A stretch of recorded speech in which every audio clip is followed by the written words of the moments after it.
नमस्कार सांग मैंने मु रूपाली स्वागत करुच्ची आउ गोटे मिनी ब्लॉग रू सकाळ है बापा तंकर पूजा करुले आज टी जल्दी कले मु बनी को गली आने सी तार इडली खाइला आमे भी इडली खाईदेलु आज टी जल्दी नास्ता करदेलु कारण मोर आदत जाइए कॉलेज जाई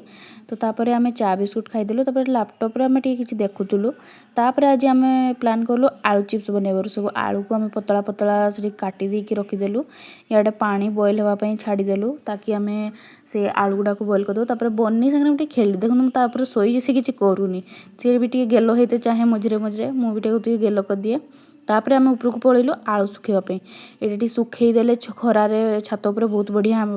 बाजे खरा तापर मुझे बाबू पाखक बाबू तार रुषि था आसवाई मु किसी सामान धरिकी पलि आसिली तार पाठ थिला तो से करिवो तापर आसिकी आमे खाईदेलु स्टोरी देखिकी आमे खाईदेलु स्टोरी न देखिले आम तंटी भात जाएनी तापर खाऊला संध्या होगला माँ तर किसी ग्राइंडिंग करथिला तो सांग माने ए वीडियोटी केमिते लागिला कमेंट माध्यम रे जनइबे रहिली जय जगन्नाथ।